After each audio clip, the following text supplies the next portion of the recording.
Amen.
It's that time again. Good morning. Bonjour. Good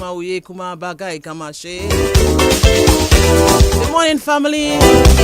Good morning, CT dears. Does that make sense? We'll see. Welcome to another program on a Saturday on TBS Radio. Ivona John Baptist Luke, Nigel Francis, and guests. Today we have 3. What an interesting story today. Stick around because we're ready.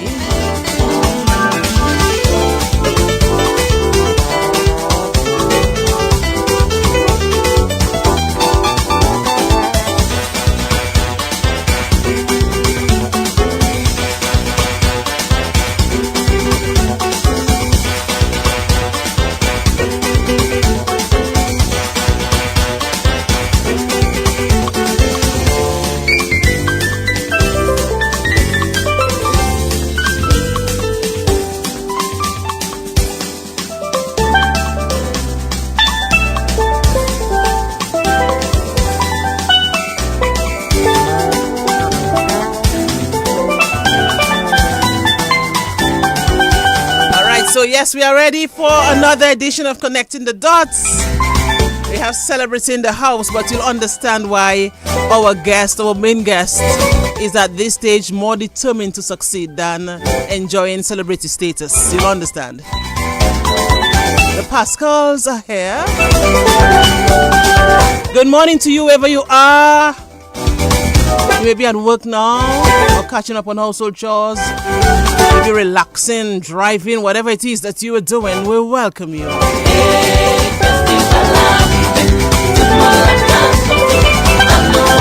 Let me see if Nigel is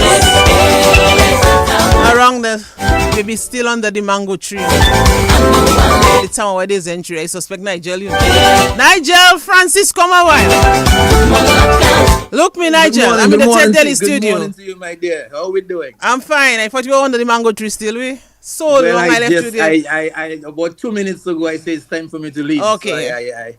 So nice. I left under the mango tree. There's a song like that, under the mango tree. Under the mango, 1, 2, 3, under the mango tree. I don't send the rest of me, that song there. I'm not saying the rest. One of Curtis Matthews' favorite songs. It used to be one of the youngsters' right. favorite songs. So I'm just saying that, yes. 1, 2, 3 on the mango tree. And then we put our own words in it. And and there's something about something and something to me. Yes. That was youngsters' favorite song. Yeah. Remember that jam in Point Michelle. Yeah, man. Yes. Jabon, Delvin, Esprit, Youngster, and myself. Those were the days, right? Those were the days. Mm-hmm. What was the name of the disco in Soufriere again? The in Soufriere Sports. The disco in Is galvanized? Is galvanized disco? Galvanized disco. Yes, I cannot forget galvanized disco in Point Michelle. Yes. Yes. In those days we were dancing properly. You know, it wasn't a. Yes. It was nice dance, easy dancing. Easy dancing. Yeah, man. But now, wait. It was a rent-a-tile kind of vibes, huh? Yes. Once you lose that tile, that's it. You can't get it back. Somebody else, and that's it for you for the night. You have to look for another tile. Right? You know, Nigel. So yes, I'm back officially. I'll start back on Monday, back from my vacation. Your vacation and all your travels and all your escapades and everything. Yes. But it's nice to be back. And Nigel, a lot is happening in the Commonwealth, Nigel. There's never a dull moment, as we know. Never a dull moment. Never a dull moment in the Commonwealth. You know, that's what makes us so unique. Yeah, we always have something bubbling away, you know. Yes, the news in Grand Rising to you, Miguel Murphy. By the way, sorry. Oh my goodness, Grand Rising to you as well, Miguel Murphy. Miguel. And all what he's doing for SME. And big things, and that's nice. That's really nice. Big things. As I like that. In the I like that momentum. So of course, yesterday we had the unveiling of the Elwin Jolly Science Lab at the SMA. So, you know, that's good news for our students. Yeah, be able to access some more additional stuff there. You know. Yes. And that's nice. And you know, a lot of students, past students in particular, can take a cue and from that and seek to help the alma mater. So let's see what can happen as a result of this. Yes, they should. I know your team, your 1984. Is it 84 class? Where's Papa? 87. You still want me to I don't even like to say that again, Nigel. So let us leave that alone. What? No, man, Nigel. Seriously. Yes, every time another year adds, you're like, what? All that time passed already? Deja, we? Yes. But Nigel, in recent times, man, a lot of sad news. There are joyful moments as well. But you know what they say, right? Is sometimes I guess is about you can't have one without the other. Yeah.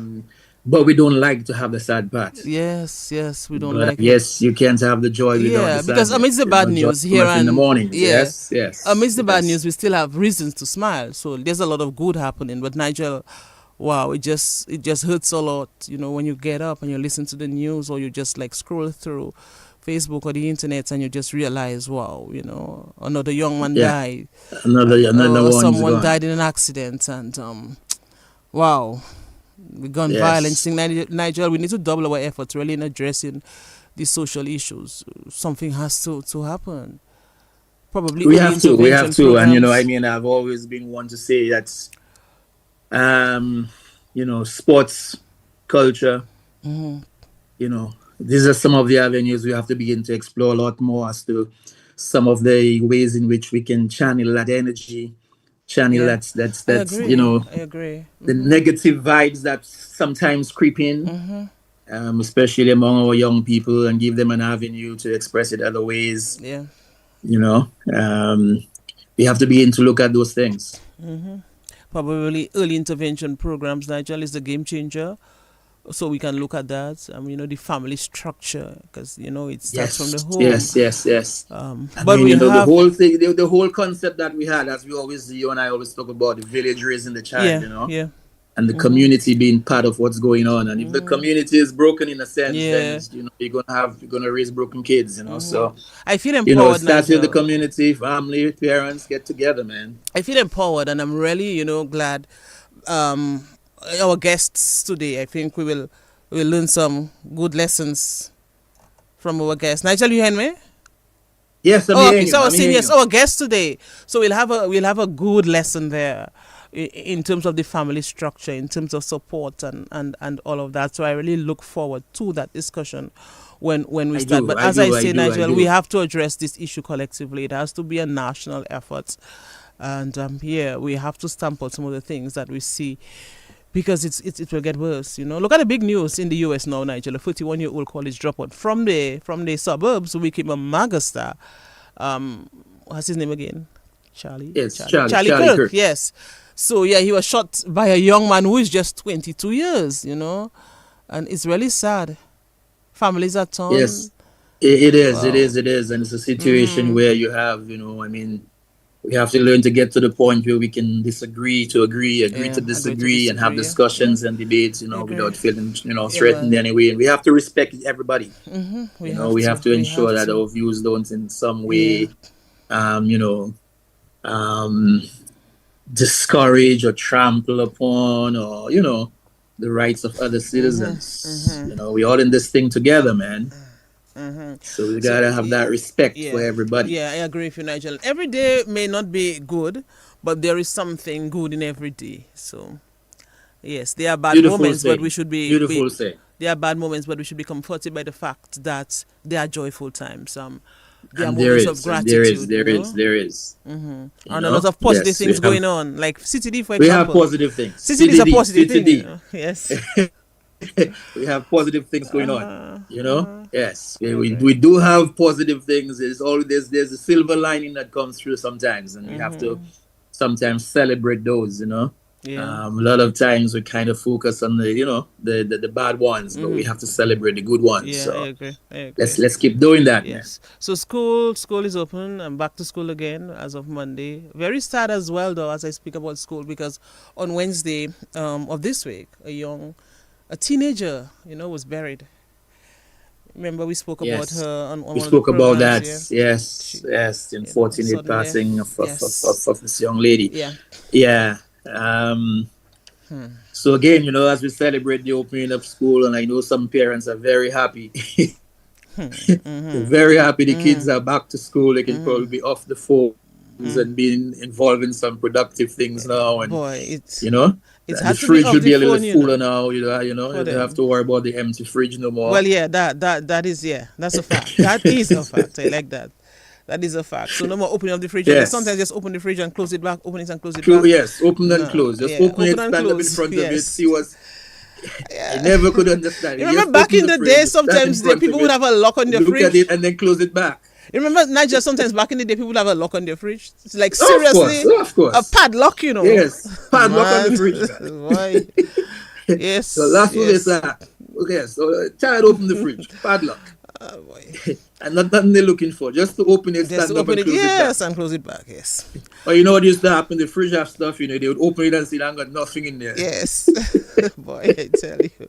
But we'll talk a little about that when we have, especially Beno and Maria. We'll talk about a little about the days, back in the day. But let us check the book quickly, Nigel, so we can bring on our guests. Oh What's yes, yes, yes. happening? Well, of course, for those who reached out and say, "What happened to you?" and I won't ask, or you just drop us. Apologies for that, but we had other things to get Yes, engaged in. and Ivan I was hate to taking miss care a of program. Seriously, I Ivan was hate. taking care of motherly duties, Yeah, yes. parental duties, and then on my end, had some other activities. So, but we're here, we're here, we're Yeah, here, we're here. yeah. So, All you can give us one day off. So thank you for the day off, last Saturday off last week. So Edwin in London, good morning to you. Yes, my Ivona and Nigel, guess good morning. Locked in from Texas, Houston, of course. Winnie Green, very early. Bourgeois was a Nigel. And the guests, happy Saturday. Shields Jules, good morning, City the family. Enjoy the program. Good seeing you all again. Hey, Noreen, good morning. Good morning. Noreen celebrated, Nigel. When was Oh, it? you are Noreen? Was it All yesterday or right, the day so before? No, Noreen celebrated her big day. I think it was on Yes, Thursday. she's letting me know she's around in the neighborhood somewhere. Papa, I will not be surprised if you just Yes. appear on the street for the Independence and then Carnival. She's in the well. She said first she's in my neighborhood, so I guess Okay. she's Oh around well, all right. here. Okay. And yes, of course we'll be home for Independence. You know, you and I will talk. I'll be here. I'll be there next month. All right. Let's see what those on the YouTube. They're always telling me I'm forgetting them, so I don't want to forget them. You know. Let's see on the YouTube. Good morning to you, my dear sis. Good morning to you, Liz. As always, we appreciate you being there with us. And let's see who else is on that other one here. She says, happy Saturday, City family. Looking forward to a great program. And all the others who are locked in on the YouTube. So good back. We're back. We're back. Good morning to you. We appreciate you. We appreciate you connecting. It's going to be a wonderful discussion, man. It should be. Nigel, time for the Dominica corner quickly. Dominica corner. My turn, man. Don't give me nothing hard this week. My turn, man. Okay. True or false? A simple. Yes, true or false, right? Okay, true or false? Stefan School Pascal. just starts. So remember, school just starts. Listen to the question. Okay. You remember before? Hold on. You remember when school just started? Everybody in the holiday mood still. So they used to tell you to. All teachers will tell you to write an essay or it's a composition, right? Nigel, you have to go there. How I spent my holidays. Yes, that was just a must. So, but what I would do it even before I go to school because I know it was always coming. Because you know it coming, right? And you know, I always like to write, so I would always do my composition and my before. Of course, I would not hand it to the teacher before, but I would have it in my head like clockwork. You just write what I knew I wrote before, and things were okay. Yes, I wonder if they still do this. I don't know. It was a must. It was a very good, like icebreaker sort of. But I'm not sure. Yeah, it was a good icebreaker. And it also encouraged students to write and and be creative. And for them to even say how they spend their holidays. Naturally, I can just remember me saying that I was flying kites, in that essay, flying kites to the guys in gardens, or breaking coconuts or climbing trees oh my goodness, going in the river.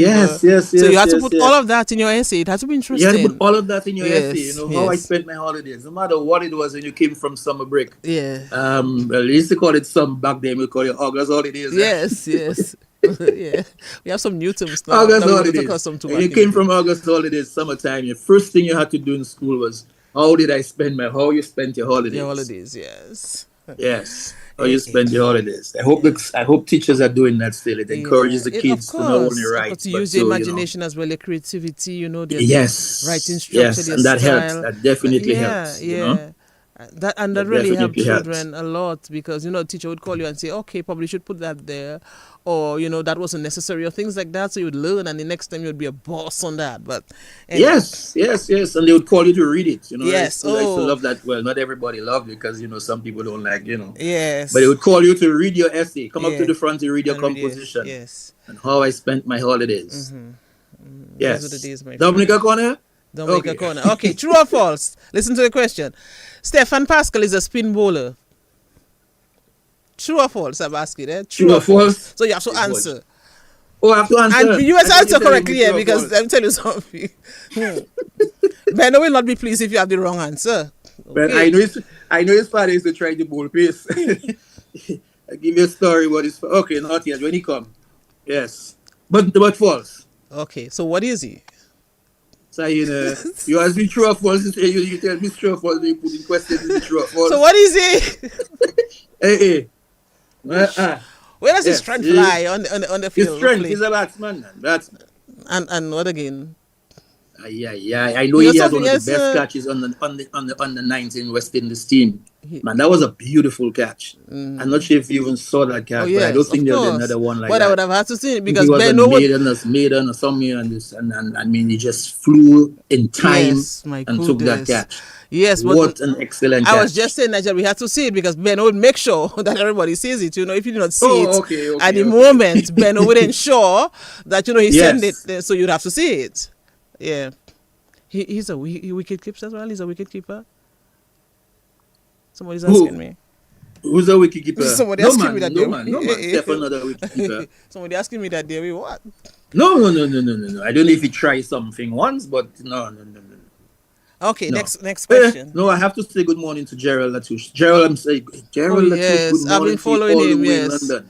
yes, Gerald is just I something else, appreciate you, man. man. He says that Mr. Cuthbert Elwin, after how I spent my holidays essay, told me that I am a writer. Wow, you Only see? want to get 100% in his essay. The rest is history. Yes, and I if you took his comment yeah, seriously and continued writing. Yes, and if yes, you look at Gerald. Yes, Gerard Latouche, definitely. and if you look at his writing, you'll understand, and it goes way, way, way back. I mean, the Way way he back, way puts back, words way back. together. I always like to, sometimes you just look forward to somebody's post on Facebook.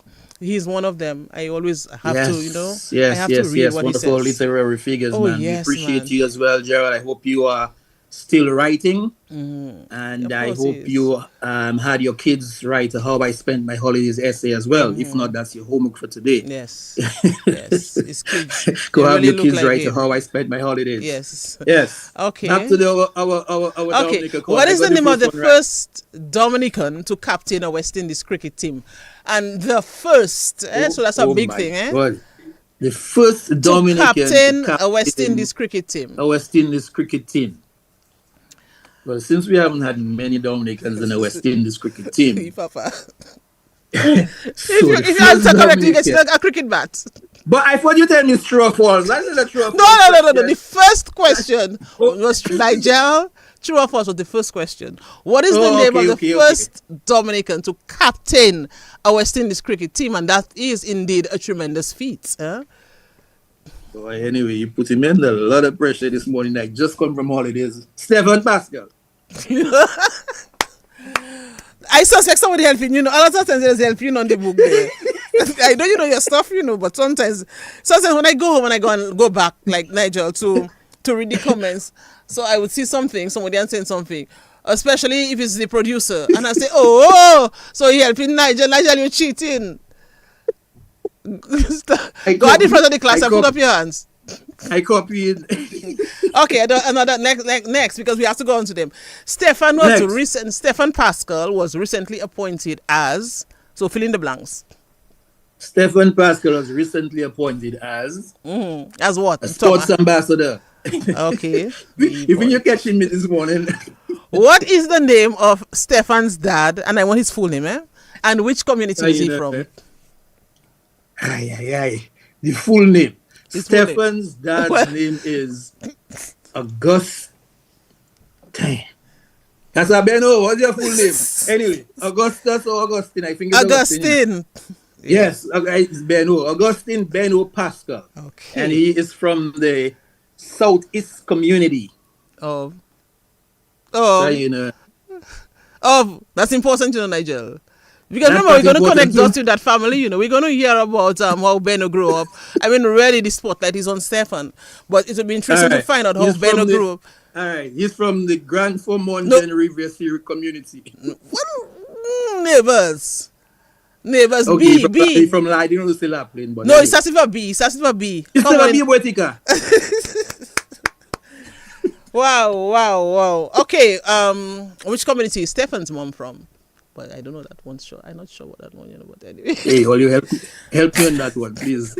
Well, best I put on Beno, Mike man, for Beno to whisper that there to me. me. You help me on that one, please. Which community is she from? Hold on, man. I just gonna give me the arm. I gonna guess. Beno from Boetica. Boetica people don't like to go far for them to get their spouses. So I suspect. But Beno driving bus, so he could be from any community he gets. Yeah, and he found the treasure, yeah? So be careful. Yes, but he could be from any community because he's driving bus. But I don't think it's any else driving bus, so let me choose. So it could not be from the same community then? Well, it could be from the same community, But I don't think they were neighbors, so. Okay. But I can choose something. I think she's from. Nobody in the book has helped me yet. So that's why I'm confused now. But hey, I cannot. Okay, let's let Beno tell us, man. Or let's let her tell us. Tell us. Okay, give us the first letter of the community. D. Stefan Dodan. Somebody else say that, not me. She said, So she's not from Dodan. She give you a first letter, Nigel. All right, she from St. Joe. D, I tell you. D in the southeast. D in the southeast. Okay, so she from. That's so easy. Oh, of course I know, man. She from Dubla. What? You know. In the southeast. I know. Yeah, I know that. Especially doing it. Yeah.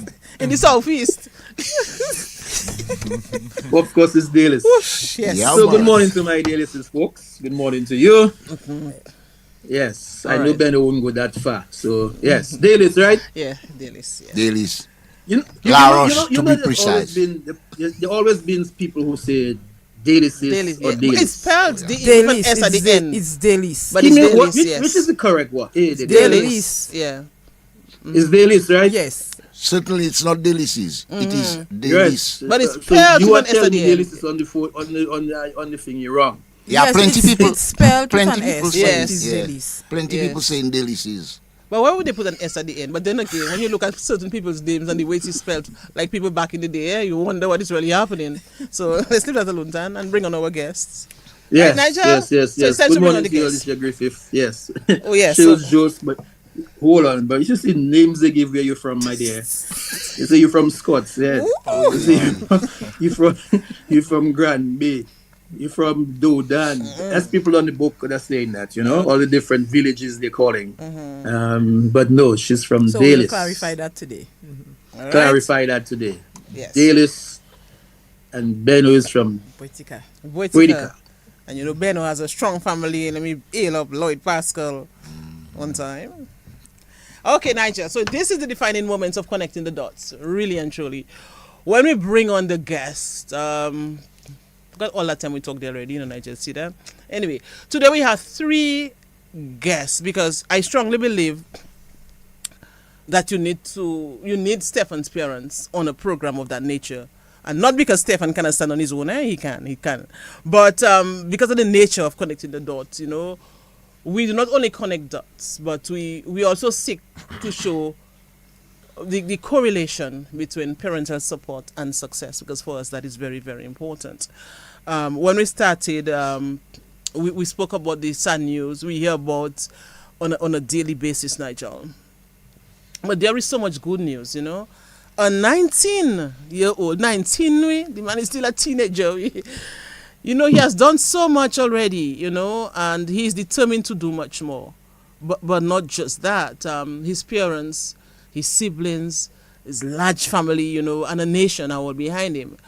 And this says so much, Nigel, about what we were speaking about in terms of parental support. But it also says so much about a tiny nation, a little dot on the map, and there is still confusion about the name Dominica. Imagine that. And so Stefan Pascal, 19, and at 19 years, and even before 19, he has making waves. He has joined the likes of Irving Shillingford, like Norbert Phillip, Theolafo Gadsden, recently look at what Trinise Hamilton did as well, just to name a few. And to demand that people show us respect. Can you imagine that? At 19? Nigel, Yes, that's a lot to a lot of responsibility on the young man's shoulder to not only represent himself and his family and his communities, but to represent the country at the highest level in terms of cricket, Wow. So, and I'm sure that's the responsibility he takes seriously.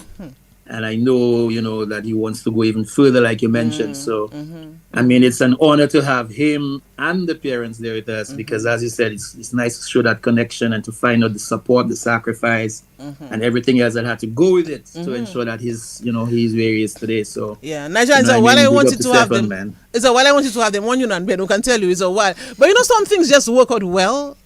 Sometimes you just have to listen, because the answer is blowing in the wind, listen to the universe. Yes, man. The universe always unfolds as it should. As it should. And he's right here with us, and I'm so happy. So let's bring him on, Nigel. You want to give him a drum roll? You want to give him something? Do like the Empire? Do something, Nigel? Last time I do a drum roll there, the drum just disappeared after that. So do something to welcome Stefan, If it's me that's married, I'll be crying also. If I was married, no, seriously, I'd be crying. I don't know if married, maybe strong, no, but me, I still like to cry, just to see the success of your child. Me, I'd be crying. Seriously. I know the feel. We all know the Because he has done so proud much, moment that man. parents have, I mean, when they see their Yeah. kids, doing well, and doing it in a manner that Man. a lot of time kids don't realize that what you do also is a reflection of your parents Of your, as well, and but not so only that, you Nigel. know, I mean, I still talking about Maria crying, but not just for Stefan. Because I'm sure you know the history of the children. oh yes, Academic success. yes, Wow. yes, yes, And that says so much. A young man came from Whitaker. He met this lovely lady in Daly's, and look at what has happened. yes. I wonder if it's in Daily Meter, if he's going to go, she come and Yes, do I'm something, but we'll find out. we'll find Yes, out. So let's bring them on. good morning, welcome to Connecting the Dots to the three of you, Benno, Maria, and Stefan. It's a pleasure to have the three of you this morning, connecting, sharing your journey with us, sharing your story with us, and letting us know all the ins and outs. We've already established the communities you're from, in terms of Dalis and Whitaker. So normally we ask our guests tell us what part of Dominica you're from, but since we already mentioned that, then we can go to some of the other things before we get to Stefan. So we like to find out a little bit about your early childhood in terms of what it was like growing up in your community. So Benno, what was it? First of all, how you get the name Benno? Yeah, good morning to you, Nigel and Ivor. I feel very privileged to be on that type of show. I was sitting there listening to you guys interact and like the quiz part of it. I thought that was whoever decided to actually do that. It's a brilliant way to do the show, So yeah, I'm very, very, like I said, I'm very privileged to be there. And the question you asked directly, how I got in the Benno, well, it's from my dad. My dad, Charles John Pascal, was in England at some point. He left my two older siblings and went to, like how people would say, he gone Batlavi, in the English, So I think Mr. a certain time got homesick, and after 4.5 years, Mr. come back, while everybody else stay up there. I don't know if it's a bad habit Mr. have or what, or Mr. just come back, And on reunification, with my mother, I'm the result of that. And during the time when my father was in England, he also was a very passionate man about cricket. Loved cricket, used to play very well. He was a superb all-rounder, bat and ball. And so during the time, England is motherland for cricket. During the time, the Ashes was established between Australia and England. And the great Australian cricket captain, Richie Benno, at the time was a leg spinner and stuff. And that name sort of like stuck with him. And when he came back home, like I said earlier, and I was born, like probably just around 9 months after, he named me Benno. You see, Nigel? That's very interesting. And he also said that his father left England after a while. He wanted to come back home. Yeah. So he came back home, but for family. Yeah, man. Family. So that's it was planted with Benno, you see? And it has remained. Wow. That has remained. Benno, you see, we got the story now. Yeah. Yeah, man. So do we say Augustine or do we say Benno? Everybody knows Benno. Yeah, well, I mean, I usually say the name Augustine is only when you're writing checks. So. But and on your passport, you're traveling. Augustine is there. Yeah, Augustine is there. My birth paper. Yeah, so that's when you're doing official and business. Yes, official business. Augustine. Benno, But what tell us, man? What was it like for you, like growing up in the community of Dominica? Well, first, I think I attracted quite a lot of people in the community. My father and mother used to have a shop. And when I was small, I think I was one of the best dancers, as a little boy, and people used to just come and sit down and look at me dance because I could dance. I think I still can dance, although my knees and them gone now. So that is basically what I was known for. But I always played cricket, man. I played quite a lot of cricket in the roads leading to various people's homes. That was really what our cricket pitch Cricket was. with what? Cricket with what? With all types of stuff, man, like oranges, like tip balls, like we used to play with wooden balls too, so we used to have during our summer, basically was an entire tournament over the whole village. It's like myself and my brother would leave our home and go and play against another two brothers, and it's just two brothers in a village-wide tournament, basically. So cricket for me was like, I don't know if it's really from my father I took that, or the name my father given to me, but I always played cricket since I can remember. I remember when I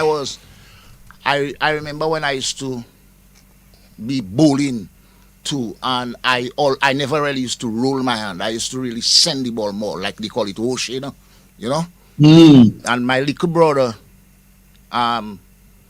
who may soul rest in peace, he died somewhere in 1997 he was out in Cuba studying. David, may soul rest in peace, like I said.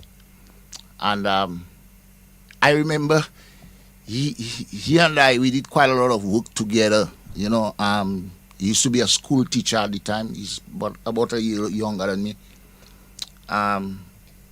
We actually coach ourselves to play cricket from books. Like every month, and you'd go down to town because in those days when teachers had to go pick up their salaries, the Friday of that month, they would not have school in the communities. So the teachers would go down to town and get their salary, their month's salary. But David would always buy a book, a cricket book. I remember a cricket book that he bought. Can't remember who was the author of that book, but the name of the book was Winning Cricket. And in that book, I learned everything about cricket. I learned how to grip a ball. I learned how to swing the ball because I think I was one of the better bowlers around, although unfortunately I never played for Dominica. But everybody that played cricket, there are quite a lot of cricketers listening to that show would attest to that I was one of the most formidable bowlers in my time, during the time that I played. So that's where your strength lied in cricket? Yeah, I was a very good seamer, and I had a very good understanding of what I wanted to do with a ball, and all that was done between myself and my brother. Like we learned those things and stuff. But I like before I got to that stage, like I said, my brother actually teach me, my younger brother, to roll my hand. If you understand, yeah. And that is so strange. After he teach me, or he taught me to roll my hand, he himself started sending the ball now, and that was so weird, Like I couldn't understand, like, how we could spend all that time trying to modify and get me to the accepted level, and then as soon as I got there, then he started. He started voying in the same way. So for me, that was very, very strange. That says so much, Nigel. That says so much. Because when we bring on Stefan, we'll make that link, we'll make that connection. Oh, yes. It's very interesting. Yes. I like how we started, though. The head of the family, Beno. Let's hear from Maria as well. Welcome. Yes. Hi, good morning. How are you doing, my dear? I'm doing well. All right. So, Nigel, what do you want to know there? You want any Beth then from Maria? But I like the best. I like that part of the story. Yeah, we like to go back. Okay, so I'm from La Roche. That is a little hamlet in Delis. And I'm the last of the family. The only one in the family that went to high school. And that's a flip side. On Beno's side, he's the only one that did not go to high school. Oh, you see? Beno sounds like someone that went to university, you see? I know, right? You see? And so I started high school in 1983. Unfortunately, my dad died a year before I started high school. And so it was my mom only But we do what we had to do. Nigel, you wanted to know if he's in Delhi, so in Boitica we met. Actually, we met in church in La Roche. Oh, His church group, they had a music.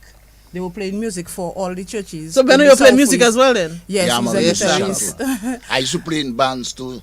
We, Yeah, man. So- I used to be singing. and Nigel, you have to playing give Benno his own program next time. Eh? rhythm guitar and Yeah. singing. Yeah. Yeah. I was an upfront singer and Okay. rhythm guitar. Okay. Yeah. So his group from Delhi used to play music in church, and so that Sunday they played in La Roche, and yeah. So I'm looking at His the eyes fall on musician. you and the rest is Well, history. he had Okay, his okay. shades and I wasn't seeing, but I smiling and I seen his smiling back. And, but I don't know who he was looking at. But after church, I realized who he was looking at. After church, you realize it was Yeah, you. so when they asked for, the congregation to invite persons, so you know who I invited. We Well, To of come course. home for You should. to have a meal with us. You serious? Yeah. And so we became friends and, yeah. And the rest is The rest The is rest is history. history. All right. Okay. Beautiful All right. children. Or you like too much story for I know, audio leave that device. alone. Some Or people you want must- too much story. some That's the people story. That's listen the way it intently there. is. And you have Stefan in the middle trying to figure out what's going on between mommy and daddy. So yes, Yeah. that's it. The story done. The Yeah. myth, the church, and the rest is history. Yeah. Okay, beautiful. Yeah. But what was it like for you though? I mean, growing up in Laos, growing up in Daly. Oh, it was just yeah. What was it fun. like for you? It was good. Summer was you go to the river and you cannot go back home white, so you have to chew enough coconut to make cream, to cream up yourself, and again playing sports on the road, so be it cricket, rounders, and at that time, it had a lot of children, so we were never bored. So we spent summer. And by the end of the summer, you have to go to the river to get your scrub up because your parents figure you cannot go back to school with all that kwas on you. That's it. That's it. I can identify. And by the time they finish, your neck and your back burning because they want to make sure they take out They all- scrub you down. yes, you have to get a scrub done. And what about Senny? You used to drink it Oh, this yes, Senny you back in must. the day? 3 times a year, you must take a washout. Yes. So And they scrub out all the core. I like that. You know, so make you sure have you're to go clean back and to ready school to go. clean, yes. Yes. Were you one of those you had to put Vaseline in your hair? Well, if I give you that story now, The white Vaseline you have to mix the white Vaseline. and the wax paper. But the good thing, we had castor oil to go with it. So we mix it. And I'm Yes. saying, now, knowing what you know now, the castor oil was the best thing. I don't know why they had to mix it with Vaseline. I know. But you have to go buy T. Patrick to get a quarter T. pound of Patrick. Vaseline. T. Patrick was where? In Roseau. Oh, okay. So by Patrick. Okay, by Charles Summers. Like Charles Charles Summers, Summers, yeah, because you have to get the lavender and Yes. the whatever and mix a little lavender with the white Vaseline and the castor oil. Boy, I wouldn't like the story. Boy, I used to, my grandmother used to ensure that happened to me too. Yeah. So whatever it was, Those what were was the- the reason? those But were it was the beautiful really summer good, days, good man. days. Yes. Oh yes. Oh yes. Yes, And yes, the yes. respect Those were wonderful and days. the So I mean, village to raise a child. we're talking about all that because it's important that we, the kind of foundation that was laid and, what I guess your parents did to you then, because it's something that have been passed on, you know what I mean? And I So- remembered when I passed common insurance, it was my mother alone, and she was like, it's going to be so difficult. And the people in the village were like, I remember man telling them, Mr. Wentz, Timon a fait bien pour aller à l'école. Fait ça on pour faire mais pour aller à l'école. And so, you had to go and carry the toloman, carry the mayok, because the foreign and the toloma have to make. Sometimes I have to sell it on a Saturday, so I go school for the week, and on Saturday morning I have to find myself in the market to sell my foreign and toloma because I have to pay my school fees and I have to go to school. Man. Imagine that. Yeah. Let's bring on Stefan. Let's bring on Stefan, Nigel, and we'll come back with Benno and Maria. Although it's no Stefan's show, of really, course. but I'm sure that he's happy that his parents are here as well. And that is Yes. that is one of the main agenda items for By us the in way, connecting. Stefan, look about like we all. A little What? bit. A little bit. A little bit. Oh, team I, yes. I will understand more. I could speak it. Oh well, yeah. Okay, okay, that's all right. That's okay. That's all right. That's all right. So, I mean, welcome to Connecting the Dots, and we're going to find out more about your story and your journey and everything else. But it's a pleasure to have you on this program, where you can share your journey. Um, Before we get into the West Indies thing and how that is and how you went there and everything else, just a little bit about the earlier part of Stefan. In terms of the school that you went to and what was it like for you during summertime, if you remember earlier on in primary school and so on, what was it like for you? All right. Well, good morning to you. Good morning to Ivona. Good morning to listeners. And viewers. Sorry. Um, Early childhood. I grew up in Goodwill. That's where we end up moving to, or they end up moving to. Then they had my two sisters before me. Then I was the last, or I'm the last. And I went to Christian Union preschool. Then I went to SMP. And from SMP I went to St. Mary's Academy. That little part you have to say it like a little louder because you have to mention that part a little louder. Yes, you went to S, what was it? You went SME. Yeah, good stuff. I don't know you went to SME, okay? Yes, I heard Nigel. I heard. Okay, I thought you were trying to miss that part a little. Yes, so you went to SME. Yes. Smartest man alive. SME. Yes, SME. SME. So you went to SMP and then SME. Okay, beautiful. Yes. What was it like though? I mean, do you remember what it was like at SMP? I mean, like, were you playing cricket from there at SMP, or was it later on? To be honest, I was playing cricket from very young. I feel I was playing cricket from in the womb. Wow. So Wow. Yes, I love that. That answers your question. But yes, right there. in SMP I was playing all sports. I was playing basketball, football, cricket, athletics. I was running track as well. Who were you playing cricket with at a very, very young age? Because you had two sisters before you. So you had two girls and your mother. So three women in the house, three females in the house. Well, my father and no, I know that's a stupid question. I want you to answer it. And obviously at the young age he was is like the person that really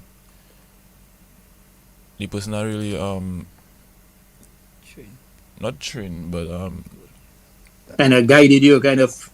I wouldn't say guided, but he organized.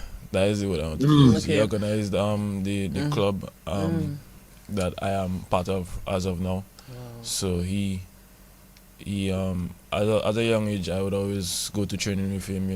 Have times I would have my food, and he used to tell me if I don't finish eat the food I wouldn't be able to reach training with him. And I remember that story clearly. The other time I hide the food somewhere.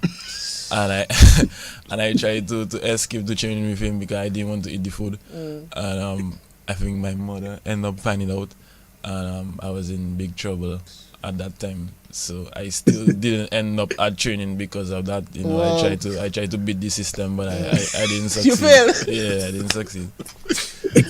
Wow, that's interesting. Yes, because very soon you'll learn that parents know all the tricks. Exactly. Because either they have done it before or they know Exactly. about it and they're just letting you. Yeah. Yes. So were you when you were playing cricket then with him, like early SMP days and earlier on, were you more into batting, bowling, fielding? What was your liking? Well, I started playing as a leg spin googly bowler. Batting wasn't really the main thing at that time. I was bowling. That was what came natural to me. But from since then, I had one bad experience bowling in a match playing for Dominica under 13, and then the coaches told me to switch to off spin, and then when I switched to off spin, I didn't really, to be honest, I didn't really feel that same joy in bowling. So since then I just started batting, and I could give him credit for that as well, because he looked at it from a perspective of West Indies doesn't really have opening batters or technical opening batters. So from since then, with that vision, he suggested to me that I started batting, and I just took it on board, and I never looked back since then. I even, to be honest, he even now pressuring me to start back bowling because I just stopped bowling. So it's something I have to add to my game now. And if you had to go back bowling, you would go back to the leg spin or the off spin? Well, the leg spin is very difficult, and since I stopped bowling, I would naturally it might be easier to get back into off spin. naturally go back to the off spin. But if I really like get back into bowling, I feel I would obviously try and tackle leg spin bowling, because it's something that is really sought after, especially in franchise leagues around the world. You know, if I could be a top order batsman that could be explosive and still come and bowl leg spin, that would be very good. I think so too. I think so too. And I see Benno shaking his head like, yeah, that's a good plan, because one of the things West Indies is lacking is that. So I think good idea there.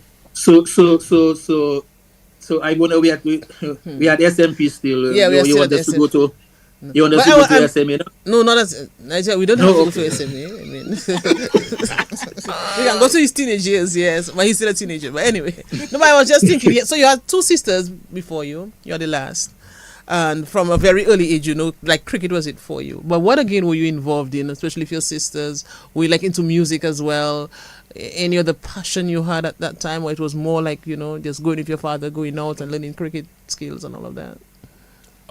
Well, the other passion I had was other sports. I really and truly was a big footballer back in primary school. I feel like if my father didn't again intervene, I would have been playing football more seriously. Wow. So I mean, I don't know if I'll reach as far as I have now in cricket, but I was a big footballer.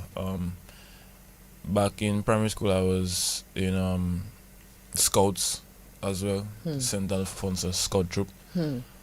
Discipline, dedication. Yeah. So I even ended up going to Guyana for a Cobri.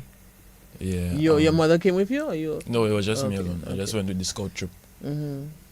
So that was my first experience of like flying that I could remember.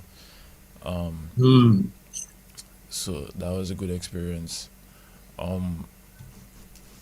Yeah, it was just other sports basically. Yeah. Did you ever get a chance to like listen to like cricket commentary back in the day, like at an early age? At that time, cricket was on the radio, not as much as long before, because you're very young, but yeah, cricket was on the TV, so I would be on watching, the TV, yes, on radio, I remember back at 3 years old, I think I was watching a test match between India and somebody else. I can't remember the other team. At 3 years old? At 3 years old, I remember that vividly. Wow. And I saw a fielder running to chase a ball, and he slid behind the ball, and he saved the boundary, and I just did that same thing in the on the tiles, and my father was very, very shocked to see that I could do that at 3 years old. So I feel like a lot of the things that I have seen watching cricket, I think I just naturally just started to do it. Nigeria. You can hear not only the love for the cricket, but the thought process that went into it, and how it's something that you just kind of just wanted to do, from very early. And so did you? Of course, Maria. Sure. I have to be actually, I used to make a lot of noise because the child is sliding on the tile, and Benno is sending not a wind ball. Benno is sending a cock ball towards my child. Yes. And the child is sliding on the tile, and I'm like, Lord. because something will happen to him. Something will happen to my child there. Yeah, so if I can come in there too, it's basically at that time, I used to lob the leather ball to him, and his little hands at freeze would catch the ball.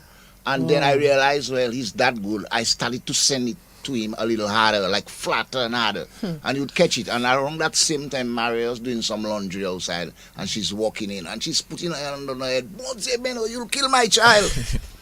And and I said okay. So then I start rolling the ball towards the walls, and he would run behind the ball and slide and feel it before he did the wall.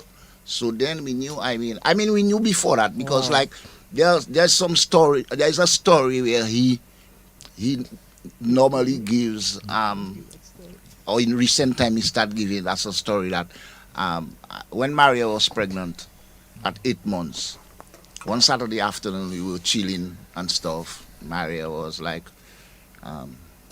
not too much clothes on her, feeling hot and weary in a kind of a way. And then the baby started moving and kicking, and one side flat and the other side loopy. And then I just rest my hand on the tummy and I say, bro, take it easy. You'll have them come out. We already know you're going to be an international cricketer.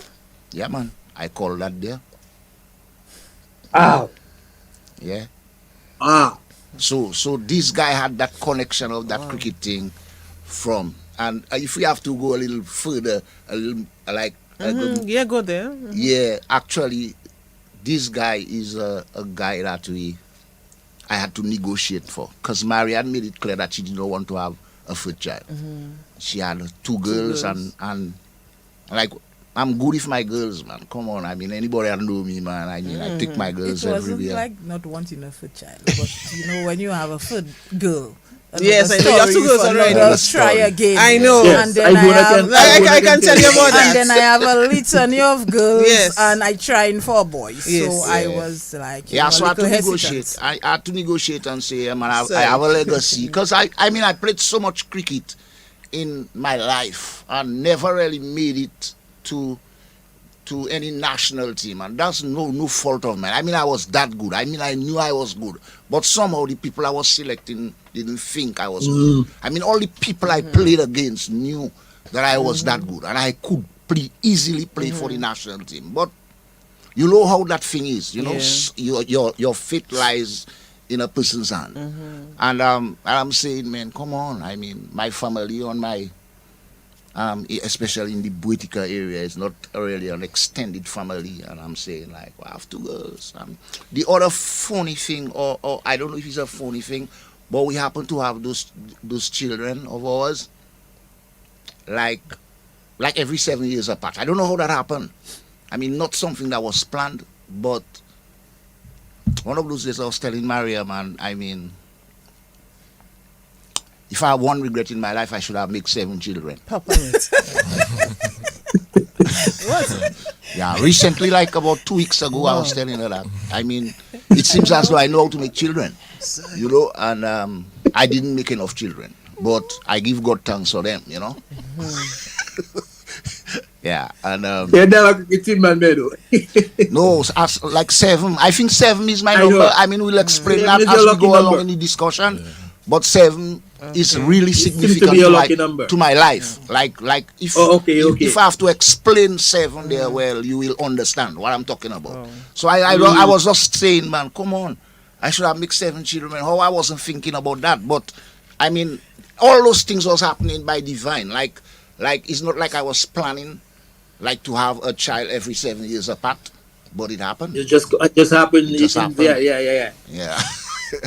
Yeah, it's something we always say on the program here, man. The universe unfolds as it should, you know. Yes, certainly. Yes. Yeah, man. Respect. Yes, it does. You know what I mean? Yeah. So I can imagine young Stefan running around 3 years, you throwing leather ball at him. Certainly. You trying not to dirty Maria wall. Yeah. You trying to prevent that. She just mop her tiles and you there throwing ball, stealing the ladies' furniture and all kind of stuff. Yeah, and Maria too used to make a lot of noise with me too. Like sometimes I used to try to escape like dock him when I because I was playing cricket with Cavaliers. I spent I spent 7 years. Everything dramatic happening in 7 years. I played cricket with Cavaliers for 7 years, and I used to go and train. I used to drive my bus, but I used to go and train every day.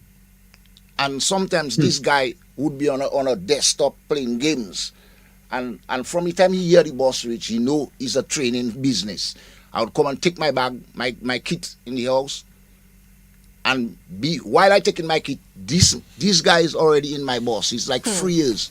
He's in my bus because he won't let me go and train alone. And sometimes, if I take him to train, I have to be babysitting and car train myself. If you understand that.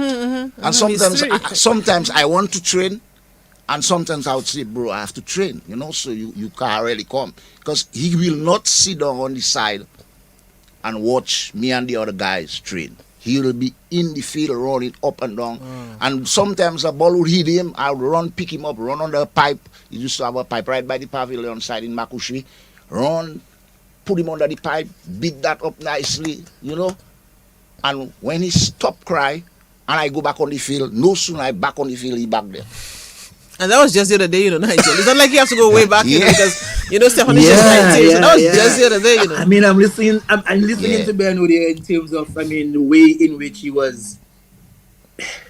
Did you tell yourself, Bernard, that you're gonna make this guy into a cricketer, or was it just he just naturally following you because it was just part of him? Did you have to force him, or was it just? I think there was, although I never write it, I intend to write a book about Stefan's. Oh yes, you should. You should. Career and how from. I intend doing that. I think because you brought a lot of information. I think I have too much information. Yes. I'll take 3 weeks there on the radio on that show, and I will never even be able to do an ounce of it. So I thought like it was strategic, although I never write it. But it was. You realized earlier he said that, like the way he was switched from a bowler to a batter. So there was always something strategic about him being the person he is and becoming. Because I believe he will play international cricket. It's just up to him now. It's about his mindset now. He's well equipped with his technique and stuff. And sometimes as you go along, you have to tighten up your technique and do certain things, add more skills and stuff. I have no doubt he'll play international cricket. Wow. But it was always a strategy. Because I used to look at West Indies batters and they're very flamboyant. They're like easy on the eye. They're excited.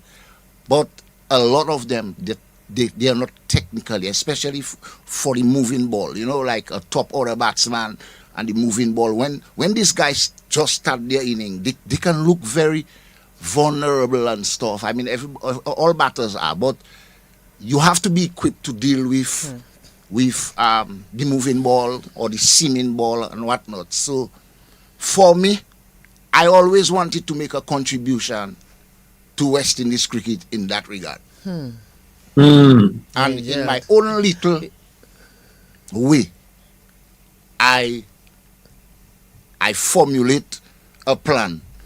And I mean, with the help of others. I remember when Stefan was 4 years, he was bowling leg spin, and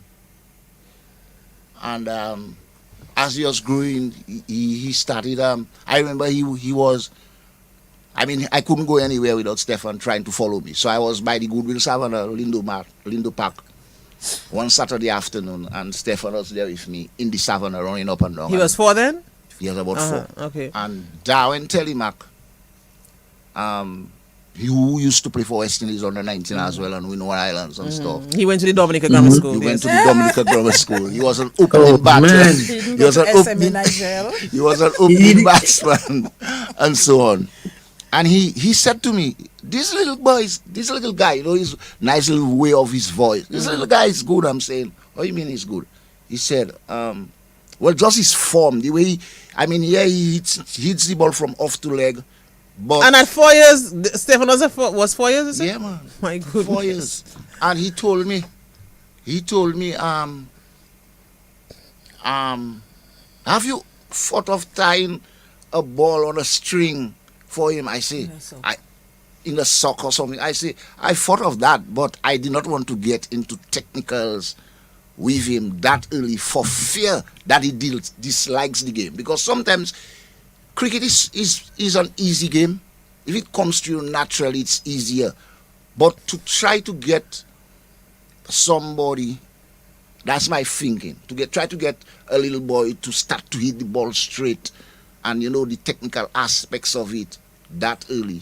And that was how I was thinking at the time. Right now, I can't think like that again. I have to, as you're born, you're supposed to be able to start to do those things.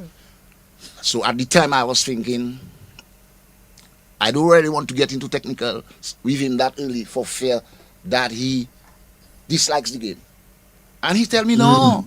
Darwin tell me, no. That is the right time. Go and tie a socks for Mister. I left Lindo Park because we were staying at 49 Solomon Lane.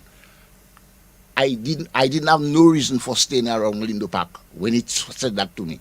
We went home, I tied the socks the same time, and the rest is history. This brings shivers, man. Yeah. Right. Yes. The whole plan and going through the plan, and ensuring you accomplish this thing. So Stefan, running around at that early age with your father and being around, what do you was it something that you just want to be around daddy, or you just like the cricket, you just like what was happening? I feel it's a bit of both. But I feel like maybe just following him, I started to like cricket. My love for cricket started to grow more and more. Nigel, you see when you have your parents as your mentors, your heroes, even at that age. So just imagine if Benno was doing something else as a father, as when Stefan was so young. If he was doing something else and taking him with him, you can just imagine, Nigel. What would exactly? If it does the reverse thing, yes, definitely. So that trend there. Do you remember? Because I know Benno probably used to stay up late sometimes to look at cricket. Do you remember like having to stay up in the evening to maybe watch some cricket that's being played outside of the West Indies? Being on the couch just there with him? No, there would have there was times where I would wake up in the morning and I would meet him watching cricket. That is what was really happening more often than not. But I didn't used to stay up to watch cricket. Maria, what was happening to you at all that time though? Were you like, as a Ben only my child, let him do what he have to do? No.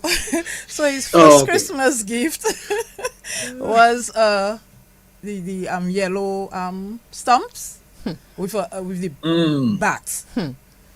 And so in preschool for Career Day, he was dressed as a cricketer. Wow, Nigel. And so every Career Day, he was a cricketer, going with his bats to preschool. What? And so everybody, so the girls did not play. Surprisingly, the girls never played cricket, but love cricket. Actually, Steffi scores and Steffi loves cricket, both of them. Actually, Benno's birthday was just in August, and she said her obsession for cricket came because of her obsession for her father. So it was just admitting that they love their father more than me, but that's okay. Oh my golly. But that's okay. That's okay. But you know what I like is the fact that when you see the both parents align, in a sense of what they want the child to be or what they think the child could be and so on. It seems like both of you are aligned to, hey, Stefan can do well in cricket, and let's go along with that, At the time, so that was just good. His love for it. So I used to make noise with Ben, especially when they used to have to go and practice. And sometimes he would say, he cannot take Stefan because he's babysitting. I say, he's a boy. if it means you have to not practice and play with him, the ball hit him 6 times, you stop 6 times, but you bring him back. So they had this agreement that he can do 2 or 3 days, but Friday's out of it because Friday is men's night out. When they finish practice, they have to stop and have a drink, so he cannot come. So that was fine with Stefan. And I intervened there because it had a day Stefan maybe cried for a cool 2 hours when his father said he couldn't come. And let me tell you, I waited for Benno, and as the bus reached, you don't know the rage. And I use a few choice words because that kind of a rage. My child cannot cry for all that time. I tell him, make up your mind. You want it, boy, deal with boy. Bring boy and practice. Because boy wants to practice it. Yes, boy wants to hold that ball and touch that ball. I can't be in that with you because and so that thing fix. But yeah, so the support has been, it is just tremendous from the girls, from all of us. So and then when we realize that, look, that is what he really wants to be. I remember buying a football boots for $200 and something a summer, and Mr. used that once. Let me tell you that. $200 and something wasn't easy. He was fashioned into cricket. He was born into this. No, but the thing is, actually, I think that was the same year you went to Guyana, or you had to go to cricket. He had to travel. Yeah, I think so, yeah. I think he went to Guyana. So his sports teacher at SMP was having a summer camp for football, and so we got ready and stuff, buy the football boots, and then he had to travel. But the football boots went into good use. It went to somebody else. Okay. Maybe to somebody else. Nigel, let's look at the book. What's happening? Let's just see what's happening. Well, I mean, the book has been going, as you know, always going crazy in terms of responses and so on. Let's see. Brian Paul from New York says, amazing stuff. Destiny, the full package. Parental support is essential. Blessings and good luck to you. Girl, see my family there. Great stuff. Gerald Latouche says, I love the strategy. The young man understands his craft. Excellent. Hey, the producer was late, by the way. The part-time producer didn't come back. He's late. Detention. Yes. Yeah. Detention. And you should know, as an SMA student, you should know we don't do that. So good morning to you, Alvin Thomas. Ivan Nigel, good morning. He say I am late, but I'm tuned in. Even seeing you late, Sister Etienne, good morning to you. Nice to have you on, bro. Let's see. Yvette Pascal, we said that already. Gordon Henderson. Hey, Gordon Henderson, good morning to you, my bro. So, guys, the US has King Williams in tennis. The Caribbean has Benno in cricket. Wonderful. Of course, talking here about, Richard Williams, the father of Serena and Viv, and how, he guided them through. By the way, what a catch. Yes, that was a catch, man. We're going to talk about that catch in a little while, right, Stefan? Because that catch still on my mind. So we'll talk about it in a little bit. Let's just see if the person wants to join us, Nigel, on the telephone. Just hold somebody on the phone. Go ahead and take I know you're reading the messages, but let's just find out if this person wants to join us. Take the call. Connect to the dots. Hello. Hello, good day. Good day. Hello. Yes, connect to the dots. All right. Good day to everybody. That's Felix Gregoire. Say that again? Oh, Felix Gregoire. How you doing, my bro? Okay. You, sir? Mr. Felix Gregoire. We're not hearing you as loud as I know you speak. Yeah, sorry about that. I don't know. Hello, you can hear me better? Yeah, that's a little better. Let's go. Okay. Well, I'm halfway got the chance to say a few words to the Pascal family. You kind of distorted, though, and I know you always come out clear. I don't know what is happening, though. Hello? I say you're kind of distorted, and I know you normally come out very clear. So let's try that again. Go ahead. Let's see. So I was saying that, I'm very happy to get the opportunity to say something to the Pascal family. Okay. You can hear that? Yeah, I'm hearing it. A little muffled, but it's okay. I'm hearing you. That's the important thing. Let's go. Yeah, I mean, the support the family gives to the son, Stefan, has been tremendous. And I will never forget when his family went to, I think, South Africa when Stefan was captaining the West Indies under 19 team. I was so proud of that family. I mean, I'm not the only one. A number of Dominican West Indians would have said the same view. They didn't see themselves. But we saw them. Yeah. And Every time I think of that, I get goosebumps, man. To see this family in South Africa suffered millions. So I just wanted to say that. Long I wanted to say that, I didn't get the opportunity. I wanted to say that. And I can encourage them to continue. I'm sorry we'll listening to them this morning. And as for you, Stefan, everything is before you, as your father said. Your base is there, your foundation is there. All you have to do is execute because your father cannot execute for you. I cannot execute for you. You are the one who wants to execute. And the challenges will come. Don't forget that. The challenges will come. And you have to find a way to deal with those challenges, whatever they are. So I wanna and my dear friend, Nigel. Nigel, thank you very much for that program. I mean, these are the kind of programs that uplift our country. All of them do, you know, but that one in particular, because of the family structure that's behind that young man. And I want to tell him that. Hello? Hello? Okay, I don't know what happened. Yeah. But Nigel, we get the gist of what he was saying. Yes, definitely the support and we're going to talk to Stefan now, of course, of all those experiences, the South Africa experience, Benno and Maria waving that flag and running up and down that stand there. That's a memory that's there captured for us, and so much more. Oh yeah, and people at their homes crying, they're looking at this and crying. I can speak for myself. The tears running down. Good morning to you, Moving Paul as well. Great program. Want to encourage the young man. His parents are great examples. Norrin says was on Teachers College course 10 with Ben's brother. She say Maria's Agafet. Of course, Alexander Hodge, dad of Kavem Hodge. Yes. Legendary stuff. I'm listening. Shields Joes, congratulations to this young man and his parents. Of course, earlier they had mentioned about Benno the fact that you didn't make the Dominica team because of where you were from. That's how Dominica was at that time. If you're not from Roseau, you know how it is. The insularity is right here as well. So, Actually, let's stick up in there. Let me just take a caller quickly. All the lines are up. Hello, connecting the dots. Yes, good morning. Congratulations to the Pascal family and to my young Pascal batsman. I think by 2027 towards 2028, he and young Ogis from St. Lucia should be in the West Indies team.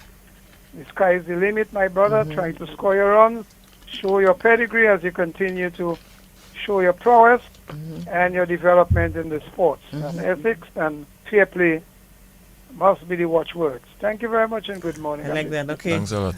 Hello, connect to the dots. Wonderful stuff. Hello. Good morning. Good morning.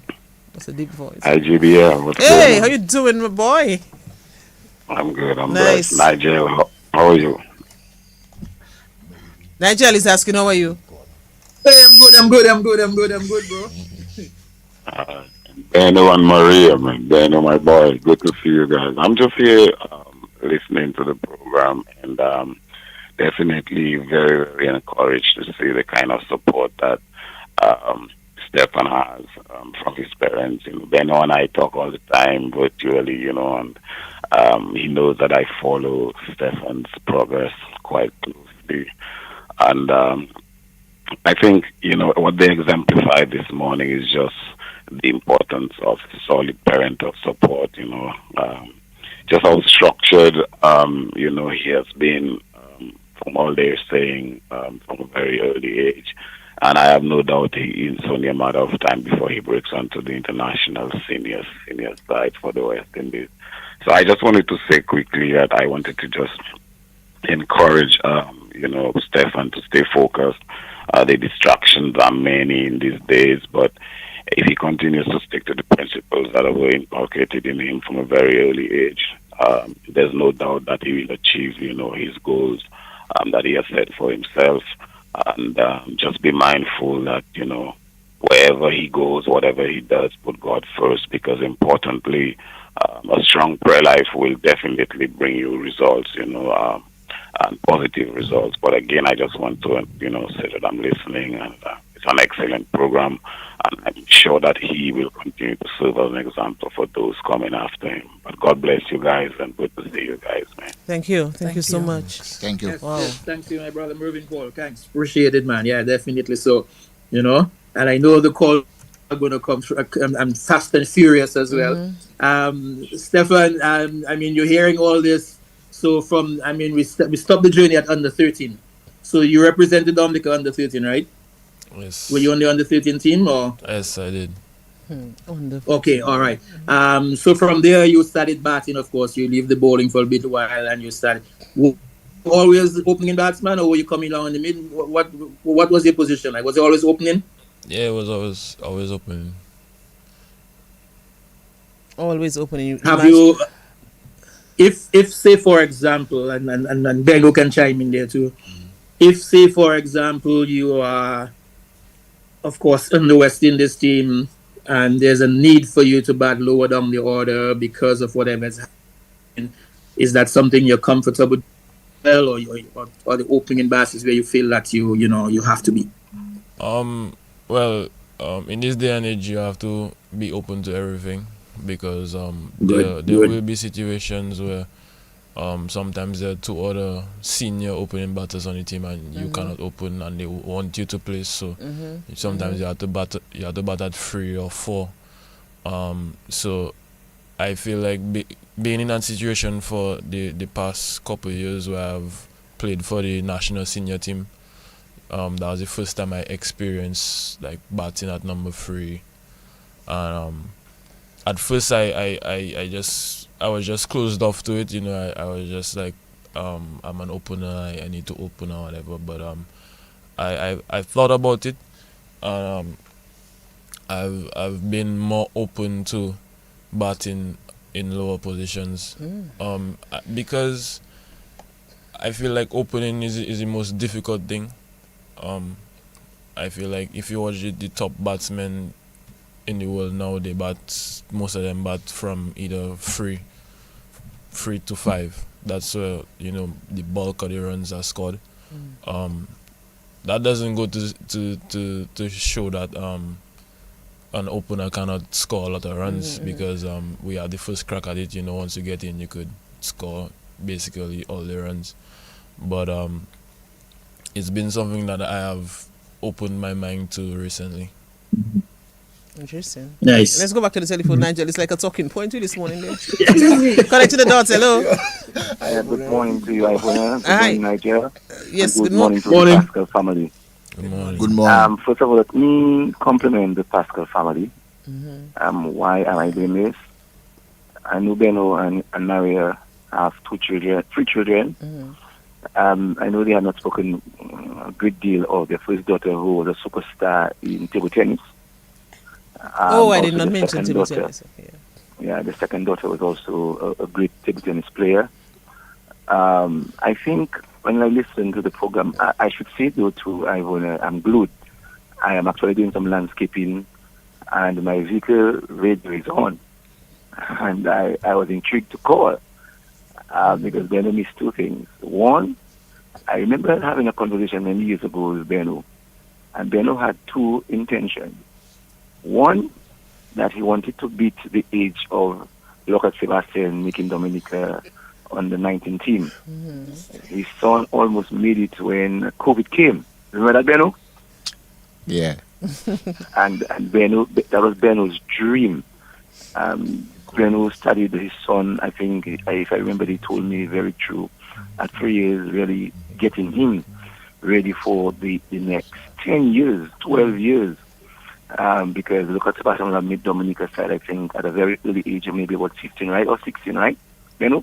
Yeah, well, when he made the senior team, you're 16. But just to give you a little correction, it wasn't the under 19 team, but the national team. I think we were after that record for true. But the COVID came and spoiled. Okay. Yeah.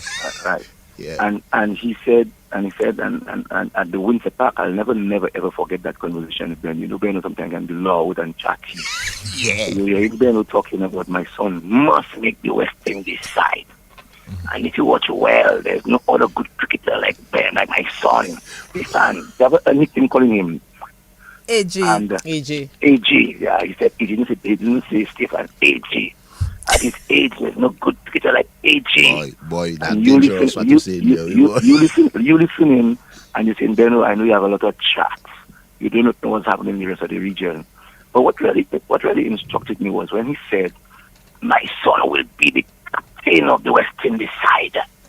Can you imagine Beno saying that? In the first year that we had the T10 in Dominica, Beno, I don't know if you remember that conversation with me.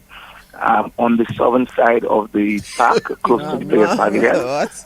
I remember that like yesterday, because I have a very good memory for good conversation. And I've been monitoring this youth man. And not that I knew of him, I'll be quite honest. I didn't know of him until Beno started to chat quite a lot of that child. And then Beno had some things doing and put it on Facebook, which referenced the nets and how fast he had to reflect and to hit balls and to square balls.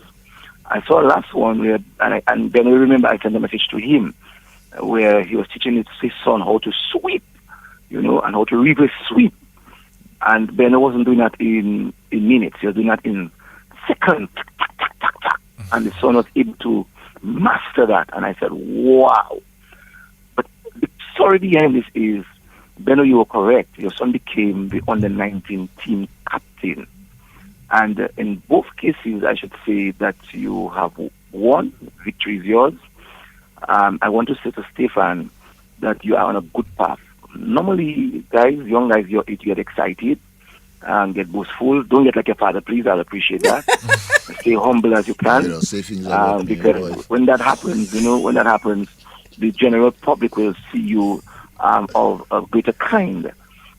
When your father, if you go out bragging like your daddy, people will say, and that's why when you never meet Dominica side, you give the selectors a lot of problem. Like you're chatting and you're chatting and you're chatting. You put in good blues on me this morning there. Boy, he says so. We're friends like Cecil, you don't need enemies. We're friends like Cecil, you don't need enemies. Beno played with me. I played Ben, I should say, for, I'm trying to remember, Somerset.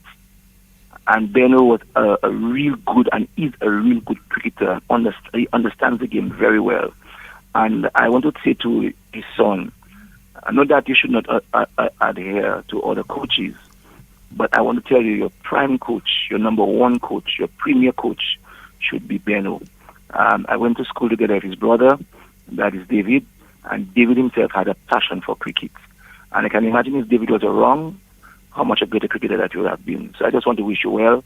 And the parents continue following your son, because not too many of us parents are actually doing that for our children.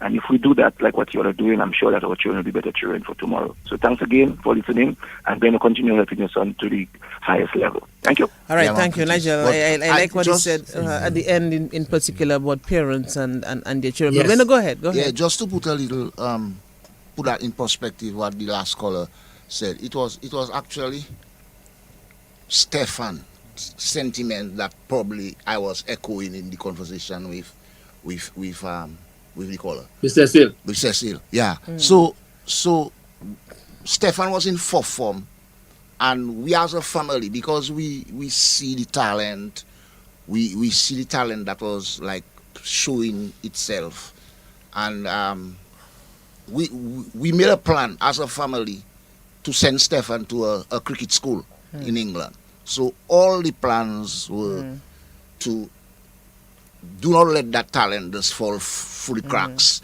and stuff. And we had done everything possible, and including interviews, send footage for the school. As I had a coach friend that was the coach of a high performance in cricket West Indies by the name of Toby Radford.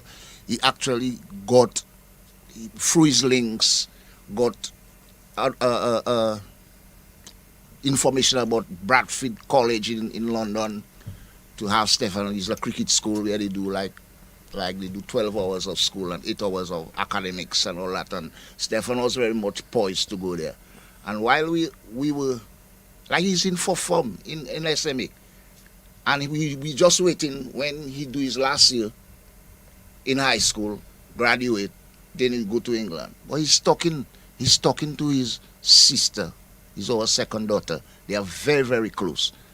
And I think at some point she said she asked, we have to make a meeting, a family meeting to decide Stefan's future. Because she was having a conversation with Stefan, and he said, basically, she asked him if he's getting ready to make the big move. And Stefan said to her, he doesn't want to, he doesn't feel like he wants to go to England, because he wants to remain in the eyes of the selectors. Okay. Because his plan is to take his college years, what's supposed to be his college years, he want to take that off, concentrate on his cricket with a view to make the World Cup squad in 2024 for World Cup 24 and possibly captain the West Indies team. And Stephanie brought that to the family meeting and said that is what her conversation is with Stefan. So he doesn't want to go. So everybody spoke. My daughter was all the way in Scotland. My first daughter Steffi was the table tennis. The caller spoke about table tennis player. Well, incident Stephanie was a karate expert and netball player. And a netball player. She got to brown belt in karate. So I think Steffi spoke first. Well, Stephanie was the one that was chairing the meeting. She that brought the meeting to the fore. And Maria spoke, and I spoke last. And I remember saying that, well, God gave me one little son. I am not going to send him to a place where like hundreds and millions of miles away from me, and he doesn't want to be there. And remember, that is like his formative years. He's like 14, 15 years old, and he doesn't want to be there. That's going to be difficult, I mean, yeah, we have family, people that can look after him or come and see him, but he'll be staying at the school. And for me, when I spoke, I said, well, we going to be supporting his plan. And that is when we decided to make a facility by our home, because it was a little bit challenging for him to practice. The facilities wasn't forthcoming. I mean, this guy used to be training. I used to be going in the nets with him while in SMA on a Monday, a Wednesday, and a Friday. 2 hours from 2 o'clock to 4 o'clock. Take him to his home, have a meal, and do his homework. That was his routine. So he basically did not want to go because he wanted to work up on his cricket with a view to make the West Indies side and possibly captain it. So I think that probably was more the gist of the conversation. It wasn't like me. I was just echoing what was his thoughts at the time and how we were prepared as a family to really support him and stuff. So yeah, that's basically what I just wanted to share on that call.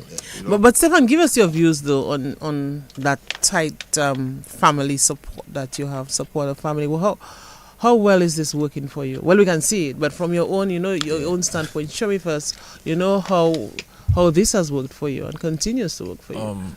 Well, it works wonders. I feel one thing it does, it always keeps me motivated. As an athlete, you will have times where the motivation drops.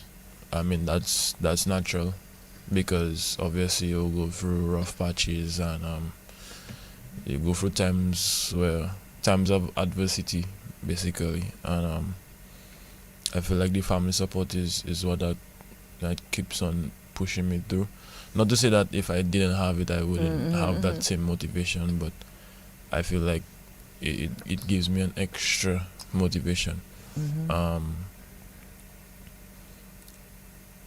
Even in terms of the facility that they sacrificed a lot of time and money to set up for me whenever I'm in Dominica. I do a lot of training there. Even when I'm not in Dominica, a lot of the other cricketers, um, they will come to our backyard and train. So it's something that is very useful for the cricketing public. And yeah, I feel like the family support is I mean, a lot of people don't have it, but it's something that I'm blessed with, and I thank God for that every day. Yeah, Nigel, I just want to highlight that because we know how important this is. Like some parents, like especially back in the day, you tell your mother you want to be a seamstress or something like that. You tell you, no, kissa. What? Kissa. It's You like have to go to school. Or You have to go to school. Can you imagine? Can you imagine the guy came to us or to his sister saying he wants to sacrifice his college years? Yeah. This is a guy that at high school when he graduated with 4 years and 4 Bs, something like that. CXC. And he's 4 ones and 4 twos. Yeah. And he's coming and he's saying that he wants to sacrifice his college years with a view to make the West Indies under 19 team to go to I think it had to be Sri Lanka. It was supposed to be Sri Lanka for the World Cup 24 and possibly captain. I mean, for a 15-year-old to be thinking along those lines, then we had no choice as a family to support that dream, to support that, and we felt, well, there was, I mean, like you quite rightly said, Ivona, I mean, in our days, you couldn't come in front of your parents with a story like that. Yeah. Go to school, you have to go to college, college. So that parental support, I just have to, like Nigel, bring it to the fore again because this is so very important. Nigel reminds me of, remember when we had this program, we had on Connecting the Dots, we had Carl Kofi James. Yes. And his daughter, and he was talking about what he was doing for his daughters and all, pushing them, always pushing them, and look at what they are doing now. So that is so important. Sometimes you see people's glory, but you have to know the story. Yeah. You have to know the story. And it's an important message for parents who are listening. Yes. I mean, you have to listen to your kids sometimes in terms of what they want to do, and not necessarily just following that, but also the passion is there. Too. Go ahead, Ben. Also, in saying that too, I think, I mean, I don't really want to give the impression that I so good in those kind of things, but I believe we're in a time too where we need to be careful as parents too. We sort of like we fall prey to switching roles. Like we become like as parents, we become the children and allow the child to be the parent now. Like some people, and I'll explain that. Some people prefer to raise their children and say, if it's that the child want to do, but if it's that the child want to do, like you have an 8-year-old child at your home, and the child say, I want to do that, but you have to give some guidance as a parent. You must sit down. You don't want to force the person into doing things, but you sit down. Because I'll tell you, when Stefan was around 8 years old, I mean, some people don't like to hear me say that. But sometimes the truth is something I had to accept. Stefan was a very good footballer, like quite rightly said earlier. He used to play football. I mean, Sir Walsh at SNP used to use Stefan like the guy that would win the game for him in the last 20 minutes. He would put him in the game to win the game for him. He used to play forwards and he used to play like playmaker, like cross the ball well. He was a very, very, very good footballer. He used to play with his head up, while the other boys that been to cricket football academy playing with their head down, they probably have more skills than him, but he always had some good sense about playing the game. And one day I sat down with Stefan, understanding the what has gone on before, the historical stuff. I said to him, if you want to be a professional athlete, you have to play cricket. You know, and we were having that conversation at 8 years. Like, you going to make it as a cricketer as opposed to making it as a footballer. Because the history shows nobody from Dominica has make a money playing football. And sometimes you have to be honest as a parent to put that on the table. That doesn't mean you forcing him, but you give him the information at an early age. So if he decide Is football you want to play? It's fine. I gave him the information. When you look at the two spots in Dominica, you can see a list of players from Dominica who remained in Dominica, and they're professional cricketers. Their money coming in their account right where they are in Dominica. People that playing football from Dominica, they had to go to somewhere, maybe around 7 years, maybe around 8 years, get into an academy in a system, and because of their parentage, their Dominican parentage, but they have the opportunity to be. And I said to Stefan, we as a family do not have any intention of migrating anytime soon. So, yes, I can see the potential in you in football. But because we don't have no intention of migrating anytime soon, I believe the best thing for you growing up in Dominica is to play cricket. Stefan, tell us about your defining moment thus far in cricket, because you definitely have a passion for it from since in the womb. So help us understand that defining moment. When did it come? What was the biggest maybe success story you can share with us in reference to that passion that you have for the sport? Was it when you took that great catch? Was it when you first when you was at when No, I feel when you was at SMA. Nigel, I heard that, it's okay, it's all right. I feel Yes, Stefan. my biggest success story so far would have to be making that World Cup team and leading the team as well. To come from such a small island. I mean, I could tell you all that even some of the guys, some of the members of the team, they would, friendly banter, they would say, Dominica just have a set of trees, and to lead a team where they would trouble me and tell me something like that. That just goes to show that would have to be my biggest success story.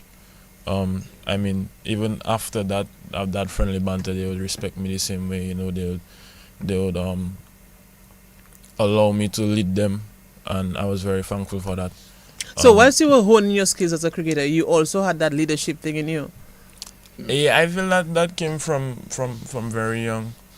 I have captained. I can now say I have captained Dominica at all levels. So I feel like from under 13s to under 15s to under 19s going up, I feel that is something that I just learned to do, and it's something that stood with me, and I feel like I keep on getting better at it. There's still some things that I want to work on, maybe being more charismatic as a leader. I feel that's something I definitely have to work on. Okay. But in terms of what I do on the field, setting my field, rallying my troops, I feel like I'm very good at that. But the fact that you realize that you have to work on this, Nigel, that's already a move in the right direction to be more charismatic. That's the first step. Because you realize what it. you have to work on. Let's just take this caller quickly. Connecting the dots, hello. Connecting the dots, hello. Okay, so that person is probably not there with us. Yes. So, but Stefan, in terms of, the West Indies team, you were there. You playing for the West Indies under 19. You're the captain of the team. Have you ever sat down and kind of pinch yourself and say, "Boy, is that really Stefan from Lindo Park, Daily, Dominica? Is that really me doing this? Am I really the West Indies under 19 captain?" I feel that happened when we had the last camp before we had to travel to South Africa. The last camp was in Antigua, and when they released the team and I got my uniforms, that is when it really kicked in, that wow, I'm really going to captain a West Indies team. And I was just in my room. I just lay out my uniforms. I took pictures of them the back of the shirt, the front of the shirt, and I mean, I was just in awe, actually. And I feel after that I never really look at it that way, because I felt like I didn't have time to Wow, my to goodness. feel like that, you know, as You a had captain. work to do. Yeah, I feel like I just had to lead my men. I had to do well. I had to again perform for myself. And even another time it kicked in was the first game when we had to sing the anthem. That is when it Wow, it really, touched you know, you. just walking out on that field, playing on a field that, you know, the facilities was very amazing, and singing that national anthem. Every time I hear that anthem, you know, that is something that Wow, it brings shivers, man. I Yeah. can imagine. and after that I still couldn't feel like that for too long, because I had to, with that game we filled it first, so I was straight into the action. I had to be setting fields, I had to be switching bowlers, so I never really got to enjoy it. But it's something that I'm really thankful that happened. Man, I'm picturing him as he's saying all that, right? I'm just picturing the kind of emotion that's going through, and imagine this guy is now the captain. I mean, I'm the captain of the West Indies team. Man. Can you believe this? Maria, You know? what about you? What was happening? What were your emotions Play at? away. You cry, baby, you know. cry, baby. You cried. The amount of you cry like I I cry voted. already in my life, and I keep. Well, not to talk about crying too much. Now if I start to cry, Girl. don't cry. Just speaking about you imagine crying. just listening to him a while ago, you wanted to cry, right? toujours ka play with. So when the article came about the ambassador, Stefan, being his normal quiet self, comes and just show me his phone. He's cool, calm, and collected. Yes, and tears just had to stream down my face, and I'm like, so what you saying about that? And he just watching me like normal, no big deal. Yeah, he's that kind of person for And sure. so, but I have cried a lot. I have cried a lot, I and I will imagine. continue to cry. Like I Yes. always tell my children, "Femo play way," but it's that way. That way, yeah. As you can see, it's pretty much I'll take the cry. measured. You know, like I remember picking up Stefan at the airport and driving down just above Springfield, somewhere around there, and his phone rang, and like the message was to tell him congratulations, you've been selected to, you know, on the West Indies under 19 team. And I'm looking at the guy while I'm driving. He's like, how I could get a call, like, and I'm talking about me. How could I get a phone call You'd saying hit you're this the West zero. Indies team? And for you to be that normal, Yes. no, that can't be normal. But that's good, though. You know? That's good. That's good. That's really good. So for me, like listening and looking at him talking there is the same. His reaction Wow, is the yeah. same for those kinds of things. And like he different from me, and I mean everybody different from each other. Of But course, we are all but I think different. he's a guy that pretty much well grounded along those lines. Well, and we can stuff. see that, eh? We can you see know that. those things will like when you asked Maria a while ago about how it was for us, like the first time we were still in Dominica when the World Cup started. And we actually looked at the first game on TV, and like that was like unbelievable, man. Like to see Stefan there at the toss, and you know speaking. You ever in the felt the tears, Benno? Yeah, man. Yeah, that's what I'm telling So you. you We cried. there looking at that in our drawing room, and it's like, you know, that was like so, like you can't really explain that, man. And I can imagine how it was for him, you know. Yeah. Like I'm saying, that's all little AJ there, man. Yeah. Let's just take this caller quickly. Hello, connecting the dots. Hello. Hello. Yes, go ahead. Yes, good morning.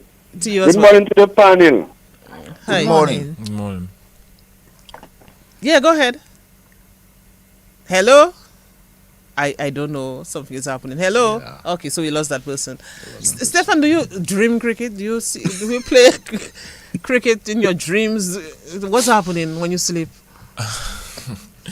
Um, to be honest, I dream. I don't really dream as often as before. But before I was definitely dreaming cricket. Wow. There's been some times where I dream that I score 100. But to be honest, I don't have much dreams, but I have visions. I get a lot of deja vu. So things would happen and it's like I wonder, but I see that happen already. But I don't dream a lot. So sometimes I'll be playing a match and an action would happen and something would happen. And it's like I tell myself, but as if I see that happen already. I just can't remember where, but I get a lot of visions. At the World Cup, when you're going on the field, what's going through your mind? Can you take us back to that moment? Your parents are there, your family is there, part of your family. What was going through your mind? That's a very tough question, to be honest, because I feel like it's such a prestigious tournament that sometimes you say, boy, I'm playing in a World Cup, but in the position that I was in, I didn't have time to think of that. I would have to either focus on my batting or I would have to focus on leading the men. So it was something that was very difficult. I remember doing the photo shoot for the captains, and we took a bus ride from the hotel. It was like 2 hours, because the South Africa is huge, and where we had to do the photo shoot was in some kind of, I wouldn't say rural, but it was in some kind of cultural place where they had all the people and they were beating drums and it was beautiful to see. I remember, and I was the only one that had to go. The team manager didn't come with me. I was by myself. And I came back in the night and I was like, wow, it was tiring, but just the experience of meeting the other captains beforehand and having some conversations with them and taking some pictures, that it's something that will stay with me forever. Yeah, man. Yeah. I could just imagine those days and everything. Benoit marriage hasn't always been good. There hasn't always been beautiful smiles all the time and everything else.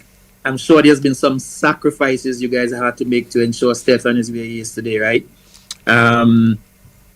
What was it like at some point? Did you feel like, man, that's too much for us? No, it was never. So, Okay. for example, again, they are all 7 years apart. So Steffi, our first daughter, is 14 years older than Stefan. And so a lot of the support. So Stefan need a bat, things a little tight. Steffi will just buy the bat. Stefan need... so he was never short of playing girls or anything. And so, the support has always been there. And then even for the nets, for the facility we have at home, Stephanie was the one who purchased that. And so, the support is just really, really good. And, And Benno has $500. He make today get a job. AJ need a bat, $500. He don't care if the light bill pay, if the water bill pay, but the bat will be purchased. Wow. So, I remember going to Barbados a time to renew my visa, and I have to bring back a gear bag. Get instructions, thinking gear bag purchase, everything purchase. I had to pull out plenty money from my purse. Well, just to add to that too, I I think had to spend plenty money to bring back that gear bag because all I get instructions go there to collect a gear bag. Right. Just And follow instructions. I and pick follow up the gear instructions, but they leave out part of the instructions that it is not paid for yet. But it was good. That the support for him. And I guess as a negotiated child, that is what you have to do. but emotional support.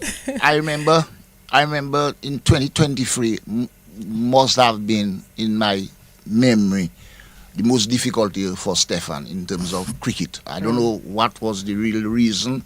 I don't know if it's growth spur or what, but he was just very low on confidence, and we all had to be there. I think Stephanie was she was the person leading and expertly dealing with that more. That's good. And stuff. And Stephanie would talk to me and say we have to avoid pressuring him because we all want him to do well and to score. But he was really, really, really emotionally for whatever reason that was a very tough year for him. And so that is something that I will never really forget, how much it was important for us to be there for him. And that will happen to every cricketer. Of course. I mean, sometimes, Not just cricketers. sometimes you have to have somebody to cry up to, man, like to lean on and just cry, because the cricket is such that you will get some bad days, some bad times where you need to turn to your loved ones to cry, All right. And I just see the loved ones and the family. Lloyd Pascal wants to say hi. Hey. He's here. Nice family. Yvette Pascal is there as well. Yeah. Glenda Bertrand, Benoit Maria. You guys must be proud. I cried yesterday when I saw him catch that ball again. My son, congratulations. Anna Andrew, hello everyone. Kilia Tuse says good morning to you, Ivan and Nigel. Couldn't have had any better guests this morning. Stefan, we're so proud of you. Keep doing what you're doing.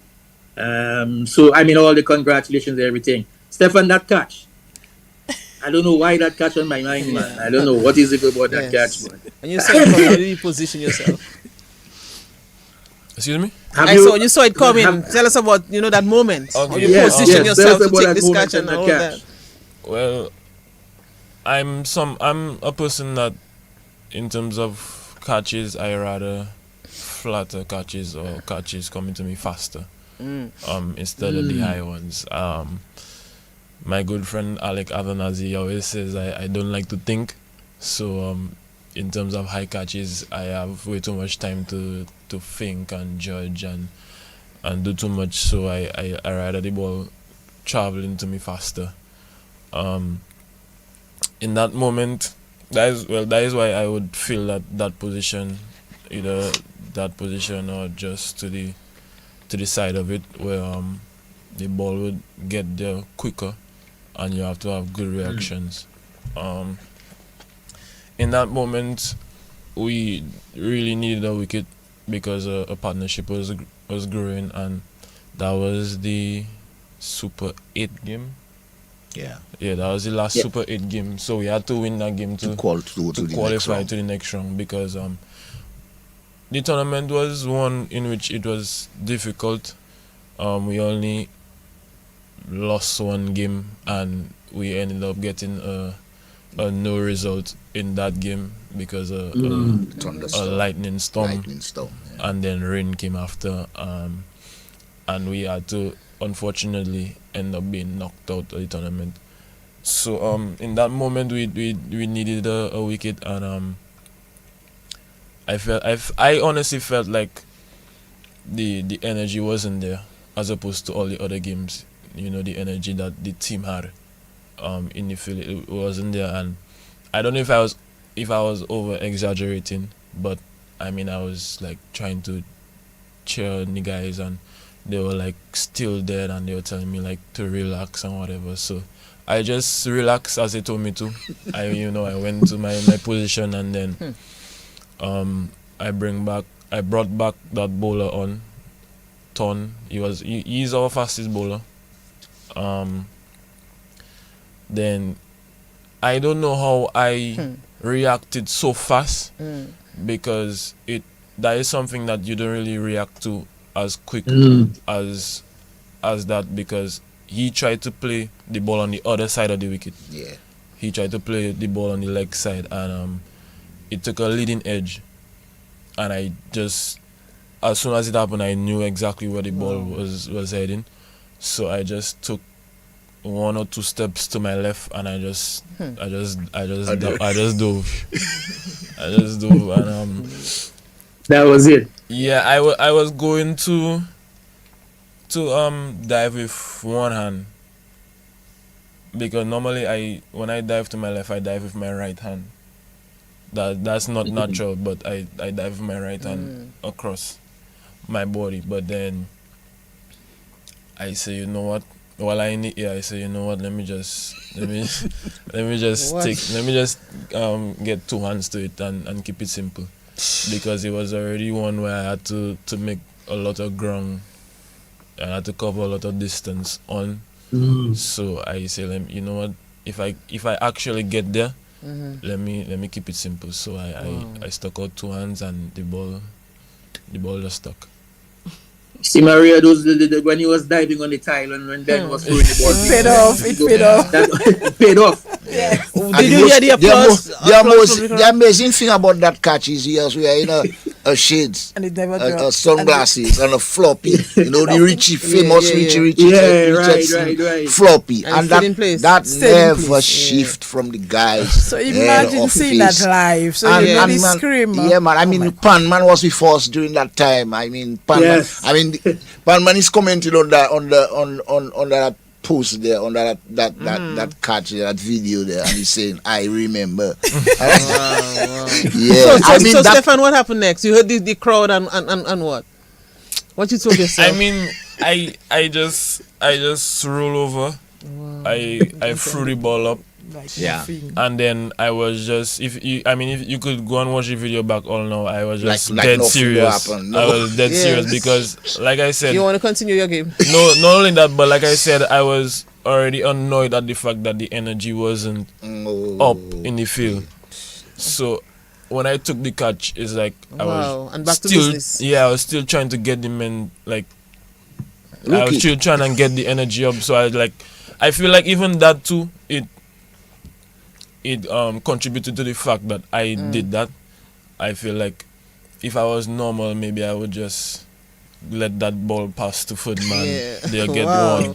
But I feel like since I needed something to bring the energy I like up. that angle. I needed something to up the energy, and I mean, I feel like it just happened naturally. You see, Nigel? Yeah. It just takes me back to, I can remember when I was in sports before at DBS Radio.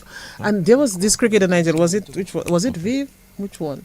You were saying that when he bats, he remembers about slavery and all about, the atrocities that were leveled against us and things like that. So he bat like this. Yeah. Wow. Have you looked at it over and over again, Stefan? Oh yeah, definitely. When it just happened, when I went back to the hotel and I saw ICC posted it, and they invited me to collaborate with it on Instagram, I was just watching it over and over again. Wow. Funny enough, I took a catch before, I think 2 games before, against Scotland when I was in the covers, and one of the guys they played a drive. And it was high, and then I just jumped.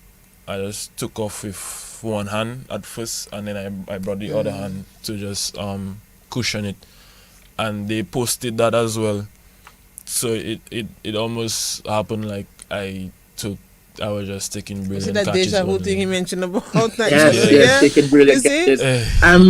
But we have to end in a short while. Almost that time we got to end. Yes, but I want him to tell us about. Very quickly, though, Stefan, in terms of your relationship with people like Ali Cartones, Calvin Hodge, and the rest, so what's it like? You guys talk to each other, help each other. What's it like?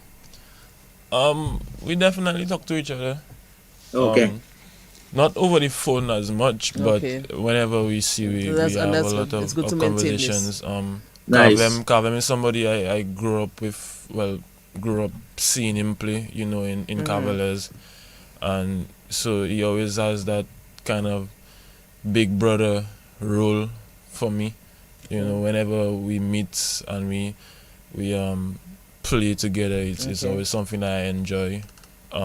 Even just yesterday, I was training with him in Portsmouth, preparing for the Super 50.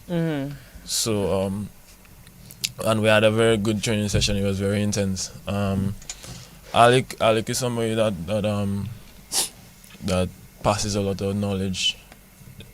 He's not like Kavami. He likes to engage a lot more. He likes to talk a lot more. So and I am a person I like to listen rather than talk. Okay. So I feel like that is a relationship that is very good. Okay, we just have 1 minute left. 1 minute. In fact, we have already run out of time. But just quickly, the main item on your agenda, with your new duties, your new position as ambassador, sports ambassador, youth sports ambassador. Excuse me? Could you repeat that? The main item on your agenda. How are you going to make this work for you? Maybe the first order of business. What are you looking at, or is it too early already? I believe so. Okay, so you put your plan in place. I haven't thought about that as yet. Yeah, so okay. I will definitely plan ahead. What's next for you? Apart from this, I have to head back to the Windward's franchise soon. Okay. I had to start preparing for the regional Super 50. Okay. That it will be up. I don't have the dates as yet, so I can't tell, but it will be happening later down. Nigel, I wish we could just go on for 2 more hours, right? I know, man. I know. There's so much more we can uncover, with Stefan, Ben, Maria. Like that. But listen, man, congratulations. Keep on the right path. Continued blessings. You surrounded by great support and great love. Yeah. And like we always say, always continue to pray, my brother, because that's important. Yeah. So make sure you continue to do that, because without that, you're really nowhere. So. Yeah. With the skills, the talents, and with the prayers, I see great things ahead for you, man. Great things ahead for you. So I look forward to sitting down and looking at my TV and saying, West Indies captain Stefan Pascal. Not West Indies under 19, but West Indies captain Stefan Pascal. Senior team, yes. Yes, I look forward to that. I look forward to that. I look forward to you joining the team as well. Hey, Ben and Maria, continue to do what you guys have been doing. So closing remarks quickly. You want to say something quickly, Maria? Yeah, before we leave, I just want to send out congratulations to Trenis. And her family, because again she has great family support. We're going to have her on as well. And so I just want to say congratulations to her. Yeah. And all the other young people. We have great talents in Dominica. Nice. And we just need the support. Like I always say, the support is necessary. And sometimes maybe we too as a nation need to do more for sports people in Dominica, the support. And I am seriously advocating for that. Okay. We know your closing remarks. Thank you so much for having us. Yeah, I too just want to thank the government of Dominica too for recognizing the fact that Stefan being the first Dominican to captain a West Indies team at any level, any type. I think Stefan has a number of records, a number of firsts. He was the first, the youngest Dominican cricketer to enter the Dominica Cricket Academy at 12 years. He was the youngest Dominican to play under 19 cricket at 12 years. So he has quite a lot of things. At first, probably didn't come in the time that, like the recognition didn't come in the time that maybe I wanted, but nothing doesn't happen before its time. It's everything happening in God's time, and I just want to publicly again congratulate or thank the government of Dominica for recognizing such both for Stefan and Trenis as these two young athletes. I mean, there are a lot of other athletes. We have young Usinio Fontaine that's currently on another West Indies under-19 team preparing for World Cup 26. And all of those people there, we have to recognize them in one way or the other and stuff. So I want again to thank the government of Dominica for recognizing Stefan and the other young lady, Trenis Hamilton. on that. And I want to thank all of you for coming on the program. I mean, Benno, as soon as I told you about it, you were ready, and I'm so happy that we got the program going when Stefan is right here in Dominica. Yeah. So thank you. Wonderful parents, wonderful Before family. we leave, though, we need to big up, because I don't think we'll get away with that, to big up Steffi and Stephanie. Oh, my goodness. Juju and Sky, they're listening. Okay. Yeah. Flo, all of my friends. Yvette and Saka, Yvette and Lillian. Lloyd, Saka. My brother, Very well. my sisters. So thank you so much, everybody, for the support, and thank you for listening and viewing. What a wonderful family. Steffi and Stephanie. I remember Stefan. Nigel when it was like a national conversation in terms of their success. Oh, yes. What they have done. So, but all the best. We have run out of time. I'm so happy that we had you. I have a feeling we'll have you again. So Yeah, let's go. whenever you're ready. Yes. Take care. Okay, Nigel. bye. Nigel will do it again next week. Yes. God willing? In the Yes, my meantime, dear, we're we'll working take it on. next week. In the meantime, we'll work on the book. Right. Okay. Right. Take care. All the best. Yes. When things get tough,